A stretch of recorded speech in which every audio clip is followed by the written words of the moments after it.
کدھر پہنچ گئے ہیں. اور وہ اس لیے ہمیں سوچنا چاہیے کہ یہ ہمارا ایمان ہے کہ ان دنوں میں اس رات کو اللہ نے ہمارے اوپر اتنی نعمت کی کہ اپنی کتاب ہمارے اوپر نازل کی. تو ہمیں اس لیے سوچنا چاہیے کہ کیا وجہ ہے کہ اس کتاب نے اور جو گواہ تھا اس کتاب کا ہمارے نبی صلی اللہ علیہ وسلم، انہوں نے اس کتاب اور اس کے پیغام سے دنیا کی تاریخ کا سب سے بڑا انقلاب لے کے آئے. یہ اگر آپ تاریخ کے، میں تو کوئی دینی عالم نہیں ہوں، اسلام کا میں اپنے آپ کو عالم نہیں سمجھتا، لیکن میں ایک تاریخ کا اپنے آپ کو طالب علم سمجھتا ہوں. تاریخ میں نے پڑھی ہوئی، تو میں نے ابھی تک کہیں بھی کسی وقت کسی تاریخ کے اندر کسی دور میں اس طرح کا انقلاب نہیں دیکھا جو کہ میرے نبی صلی اللہ علیہ وسلم مدینہ میں لے کے آئے. کوئی اس کا مثال نہیں ہے. آپ اگر دین سے ہٹ کے صرف ایز اے ہسٹورین، تاریخ کا طالب علم اگر آپ صرف سٹڈی کریں تو یہ آپ کو کبھی بھی لاجک سے یہ آپ سمجھ ہی نہیں سکتے کہ وہ ہوا کیا. پھر سے میں کہتا ہوں اس کی تاریخ میں کوئی مثال نہیں ہے، کیونکہ ایسا ہوا ہی نہیں کبھی. تو وہ جو چینج آیا تھا انسانوں میں لوگوں کو یہ بھی بتاتا ہوں، یہ لوگ ہم جب بچپن میں پڑھتے تھے اپنی تاریخ تو ہمیں ایسے لگتا تھا کہ وہاں بڑی جنگیں ہوئی اور بڑی پتہ نہیں کتنے لوگ شہید ہوئے اور دوسری طرف کتنے لوگ مارے گئے. اور پھر ایک تبدیلی آئی تھی. آپ سب کو حیرت ہوگی یہ سوچ کے کہ 622 اور 632 کے درمیان 10 سالوں میں، ان 10 سالوں میں جو ٹوٹل لوگ جنگوں میں مرے تھے دونوں طرف، وہ 12 یا 1300 تھے. 10 سال میں 12 یا 1300 لوگ مرے تھے. اور سارا عرب 10 سال کے بعد نبی صلی اللہ علیہ وسلم کے نیچے، اسلام کے نیچے آ گیا تھا. 1 لاکھ سے کلومیٹر، اسکوائر کلومیٹر زمین سب ان کے نیچے آ گئی تھی. تو یہ سمجھنے کی بات ہے کہ یہ کوئی تلوار کے زور سے دین نہیں پھیلا تھا. یہ جو تبدیلی آئی تھی کہ 10 سالوں میں وہ سارا عرب بھی ان کے نیچے آ گیا اور خون بھی نہیں بہا. جس طرح جب منگولین نے، انہوں نے بھی فتح کی تھی ایک دفعہ دنیا، لیکن کروڑوں لوگوں کی جانیں لی انہوں نے اور خون کے دریا بہے. لیکن اس باری تو جس طرح میں نے کہا 12 سے 1300 ٹوٹل کیجولٹیز تھی. تو اصل میں ذہنی طور پہ فکری انقلاب تھا. انسان بدل گئے تھے. قرآن کی جو آیت ہے کہ میں کبھی کسی قوم کی حالت نہیں بدلتا جب تک وہ قوم خود اپنی حالت بدلنے کی کوشش نہ کرے. تو انسانوں نے اپنے آپ کو بدلا تھا اور وہ پیغام تھا قرآن کے اندر. اور وہ نبی صلی اللہ علیہ وسلم وہ چلتے پھرتے قرآن تھے، اس لیے اللہ کا حکم تھا ان کی اس سنت پہ چلو، ان کی شریعہ پہ چلو. تو اس پیغام نے انسانوں کو بدل دیا اور ان انسانوں نے دنیا کی امامت کی. یعنی یہ اگر آپ دیکھ لیں کہ 625 جنگ بدر اور 11 سال کے بعد یارموک کی جنگ، جدھر رومن ایمپائر یارموک میں ہارتا مسلمانوں سے، اور اس کے اگلے سال دوسرا سپر پاور پرشین ایمپائر وہ ان کے سامنے گھٹنے ٹیکتا ہے. 11 اور 12 سالوں جنگ بدر کے بعد 313 لڑنے والے، یہ کوئی سمجھا دے کہ یہ ہوا کیا. 11 اور 12 سالوں کے بعد دنیا کی 2 سپر پاورز ان کے سامنے گھٹنے ٹیک دیتی ہیں. تو وہ کیا چینج آئی تھی؟ مجھے افسوس سے کہنا پڑتا ہے میں نے یہ کبھی، میں اتنے چھوٹا سا تھا جب میرے والد مجھے لے جاتے تھے جمعہ کے خطبے پہ، میں نے کبھی کسی کو یہ بتاتے نہیں سنا کہ یہ کیا ہوا تھا. اور میں نے اپنے اسکالرز جو ہیں، جو مسلمان اسکالرز ہیں، میں نے ان میں کبھی نہیں دیکھا کہ اس کے اوپر کوئی اس کو ریسرچ کریں کہ کیا چینج آیا تھا، یہ کیسے ہوا تھا. کیونکہ اس کی کوئی ایکسپلین، بیان نہیں کر سکتا، کوئی نہیں بتا سکتا کہ یہ کیا ہوا تھا. اصل میں ہوا تھا، ایک پیغام آیا اور نبی صلی اللہ علیہ وسلم نے اس پیغام کے ذریعے انسانوں کو آزاد کر دیا. یہ یاد رکھیں کہ جو آزادی ہے، اللہ نے اپنی آزادی کے لڑنے کے لیے اس کو جہاد کہا ہے. اگر آپ اپنی آزادی کے اندر کی جنگ لڑتے ہوئے مرتے ہیں تو آپ شہید کا رتبہ دیا. اور پیغمبروں کے بعد شہداء کا رتبہ ہے، اتنا بڑا رتبہ دیا ہے. اس کا مطلب آزادی کو اتنی اہمیت دی ہے کہ غلام قوم آگے نہیں بڑھ سکتی، صرف آزاد انسان اوپر جاتے ہیں. اور اصل میں لا الہ الا اللہ ادھر سے ہی آزادی شروع ہوتی ہے. جب آپ یہ بیان کرتے ہیں کہ اللہ تیرے سوا میں کسی کے سامنے نہیں جھکوں گا، تو یہ آپ کا آزادی کا سفر شروع ہو جاتا ہے. اور پھر اندرونی آزادی کہ جب آپ خوف، یہ بہت بڑا بت ہے. میری زندگی میں جو لوگ اوپر نہیں جا سکتے، وہ اپنے خوف کے اوپر قابو جو نہیں پاتا وہ اوپر نہیں جاتا کسی شعبے میں بھی. جو انسان خوف کے اوپر قابو نہیں پاتا اس نے آج تک بڑا کام نہیں کیا. جو میں مثال دیتا ہوں، جو شخص سب سے پہلے سب سے اونچے پہاڑ پہ چڑھا تھا آج سے کوئی 70 سال پہلے، تو اس سے پہلے سب لوگ جو اوپر چڑھنے گئے تھے ماؤنٹ ایوریسٹ کے، وہ مر گئے تھے. اور شاید تھوڑے سے تھے جو بچ کے واپس آ گئے تھے. تو سوچیں کہ جب اس نے فیصلہ کیا چڑھنے کا، تو اس نے سب سے پہلے اپنے خوف کے اوپر قابو پایا. اور قرآن کی آیت ہے کہ جو لوگ ایمان لے آئے ہیں میں ان کے خوف دور کر دیتا ہوں. ان لوگوں کے خوف دور کر دیا اللہ نے. وہ جو عرب جن کی حیثیت ہی کوئی نہیں تھی، 2 سپر پاور دونوں طرف، تو ان کو آزاد کیا خوف سے، بڑے انسان بنانے کے لیے، جنہوں نے دنیا کی امامت کی. پھر ان کو جو کیریکٹر ہے، ایک بڑے انسان کا بڑا کیریکٹر ہوتا ہے. جو مثال تھی صادق اور امین کی، سچا اور انصاف کرنے والا، جو ان کے صحابہ تھے سب لیڈر بن گئے.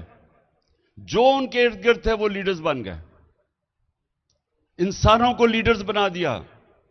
میں پڑھ رہا تھا کہ حضرت بلال جو غلام تھے، انہوں نے بھی 2 کیمپین جنرل بن کے لیڈ کی تھی. غلاموں کو انہوں نے جنرلز بنا دیا. جو مجھے سب سے پسند ہے مولانا رومی کی، جب وہ کہتے ہیں کہ جب اللہ نے تمہیں پر دیے کیوں زمین پہ رینگ رہے ہو. سب انسانوں کے پاس پر ہیں، لیکن اس پرواز کے لیے ایک راستہ چاہیے.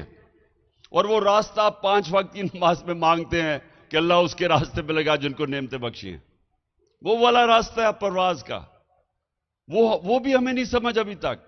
سوچیں کہ آپ مکہ مدینہ جائیں، سب سے زیادہ آپ کو مسلمان پاکستانی ملتے ہیں وہاں. میں تو جب بھی گیا ہوں مجھے سب سے زیادہ وہاں پاکستانی نظر آئے، مسلمان. یہاں سب سے زیادہ عشق کیا جاتا ہے نبی صلی اللہ علیہ وسلم سے، عاشق رسول زیادہ یہاں ہے. تبلیغی جماعت کا اجتماع ہوتا ہے، 20 لاکھ لوگ جمع ہو جاتے ہیں. لیکن یہ پوچھیں کہ کیوں ہماری یہ حالات ہیں آج، کہ دنیا میں گھٹنوں پہ پھر رہے ہیں، بھیک مانگتے ہوئے پھر رہے ہیں، ملک غریب ہے، لیکن پاکستانی امیر ترین ہیں، اربوں روپے کی ان کی پراپرٹیز باہر ہیں، لیکن ملک غریب ہے. کیونکہ ہم اتنا دور چلے گئے اس پیغام سے، جس پیغام نے مسلمانوں کو اوپر لے کے گیا تھا. ایک دفعہ جو ایک پیغام اوپر لے کے گیا تھا، آج ہم وہ پیغام سے دور چلے گئے. اور وہ جو ملک آج اوپر ہیں، اور میں ان برطانیہ میں میرا بڑا وقت گزرا اسٹوڈنٹس لائف پہ، یونیورسٹی گیا، پھر میں کرکٹ کی وجہ سے. تو آہستہ آہستہ مجھے یہ سمجھ آئی کہ جو بھی نبی صلی اللہ علیہ وسلم کے پیغام پہ جائے گا، کیونکہ وہ رحمت للعالمین ہے، سب انسانوں کے لیے وہ رحمت بن کے آئے تھے، تو وہ یہ نہیں تھا کہ رحمت المسلمین، نہیں تو ہو سکتا صرف ہم ہی مسلمان ہی اوپر جاتے ان کے پیغام پہ چل کے، لیکن وہ سب انسانوں کے لیے رحمت بن کے آئے تھے۔ تو جو بھی انسانی معاشرہ ان کے حکم پہ چلے گا وہ اوپر چلا جائے گا، جس طرح مسلمان تب اوپر گئے تھے، مدینہ کے بعد کئی سو سال تک انہوں نے دنیا کی امامت کی۔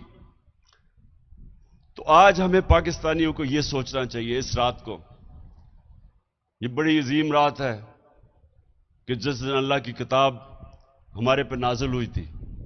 ہم کتاب کی اتنی قدر کرتے اور ہمیشہ کرنی چاہیے، اللہ کی کتاب ہے، لیکن ہم نے اس کے عمل نہیں کرتے، اس کے اوپر ہم عشق کرتے ہیں اپنے رسول سے، لیکن ان کی سنت پہ نہیں چلتے۔ اور اگر آج آپ اپنے حالات دیکھیں تو سب سے بڑی وجہ یہ ہے، جس طرح علامہ اقبال نے کہا کہ جب بھی مسلمان معاشرہ اوپر جاتا ہے وہ واپس جاتا ہے وہ مدینہ کی ریاست کے اصولوں کے اوپر، اور پھر اوپر آتا ہے، اور جب وہ نیچے آتا ہے تو ان سے دور چلا جاتا ہے۔ ہمارے لیے آج سب کو یہ سوچنا چاہیے کہ ہم اب کیسے اس قوم کو اوپر لے جا سکتے ہیں۔ اور میں آپ کو یہ بتا دوں کہ وہ جو بڑے سیدھے سیدھے اصول ہیں کہ جب تک ہم اس ملک میں عدل اور انصاف نہیں پیدا کریں گے اور اس کے لیے جنگ نہیں لڑیں گے، ہم آزاد نہیں ہوں گے، اور جب تک ہم آزاد نہیں، ہم اوپر نہیں جا سکتے، ہماری پرواز اوپر نہیں جائے گی۔ اور عدل انصاف کبھی بھی جو طاقتور، جو مافیاز، جو ایک کرپٹ نظام سے فائدہ اٹھا رہے ہیں، وہ کبھی انصاف نہیں آنے دیں گے، کیونکہ وہ ایک ظلم کے نظام سے وہ فائدہ اٹھا رہے ہیں، چھوٹا سا طبقہ ہے، وہ نہیں آنے دے گا۔ وہ پورا زور لگائے گا کہ لوگوں کو غلام رکھ کے اور خود وہاں عیاشیاں کریں، پیسے چوری کریں، باہر ان کے بڑے بڑے محلات ہیں، وہ کبھی نہیں آنے دیں گے۔ اور یہ یاد رکھیں، آزادی اس لیے تو اللہ نے اتنا بڑا جو اپنی آزادی کے لیے لڑتا ہے یا غازی یا شہید کا رتبہ دیا ہے، کیونکہ غلام ہی بن سکتے ہیں، غلام کی پرواز کچھ نہیں ہوتی، غلام قومیں اوپر نہیں جا سکتی، صرف آزاد انسان اوپر جاتے ہیں، جو کہ اگر آپ غور کریں گے تو مدینہ کی ریاست میں آزاد ہوئے تھے انسان۔ عدل اور انصاف سب سے پہلے قائم کیا تھا، کوئی قانون کے اوپر نہیں، میری بیٹی بھی اگر جرم کرے گی سزا ملے گی۔ بڑی قومیں تمہارے سے پہلے تباہ ہوئی، جدھر طاقتور کے لیے ایک قانون، وہ چوری کرتا تھا اس کو پکڑتا نہیں تھی، اور صرف کمزور چوروں کو جیلوں میں ڈالا جاتا تھا، قومیں تباہ ہو جاتی تھی۔ حضرت عمر، حضرت ابو بکر، حضرت علی، پہلے جب وہ خلیفہ بنے، پہلے بیان میں کہا کہ میں انصاف قائم کروں گا، میں طاقتور کو قانون کے نیچے لے کے آؤں گا۔ یہ سب سے بڑی ایک مسلمان معاشرے کے اندر جب آپ کہتے ہیں نا ہم شریعہ چاہیے، تو سب سے پہلا کام ہے عدل اور انصاف قائم کرو۔ جب تک وہ نہیں ہے ایک قوم اوپر نہیں جا سکتی، خوشحال نہیں ہو سکتی۔ ہم سنتے تھے جی میں ایشین ٹائیگر بنا دوں گا پاکستان کو، یا میں کوئی لاہور کو پیرس بنا دوں گا۔ کوئی آج تک ایشین ٹائیگر یا پیرس نہیں بنا جب تک وہ رول آف لا نہیں ہوتا، جب تک انصاف نہیں ہوتا۔ ڈنمارک نمبر 1 ہے 140 ملکوں میں رول آف لا یعنی انصاف کے انڈیکس میں، 140 ملکوں میں ڈنمارک نمبر 1 ہے، پاکستان 129 نمبر ہے 140 میں سے، اور وہاں $68,600 ان کی اوسط آمدنی ہے، $68,600، اور پاکستان کی $1,600 ہے۔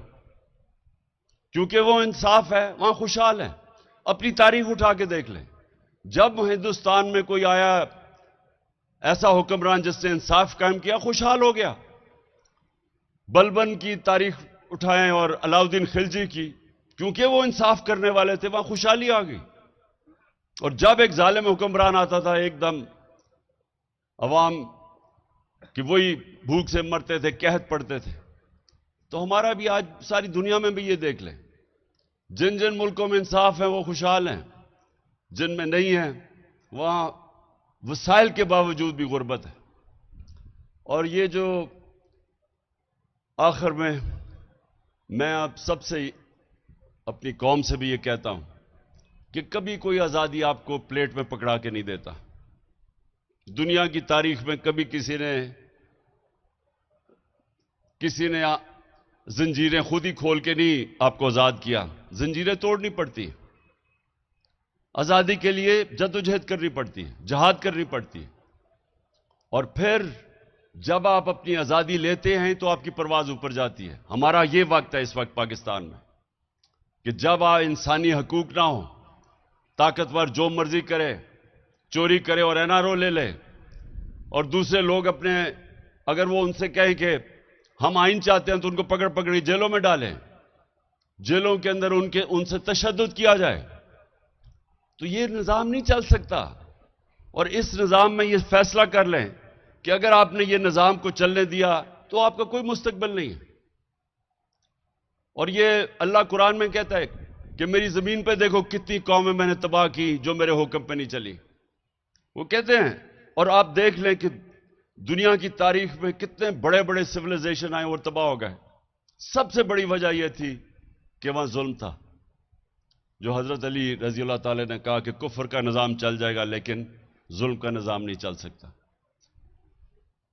میں آج یہی چاہتا ہوں جب آپ پیر صاحب دعا کریں, دعا مانگیں, تو ضرور ہمارے ملک کے لیے کریں کہ ہم سب سے زیادہ اپنے آپ کو انصاف لے کے ملک کو آزاد کریں.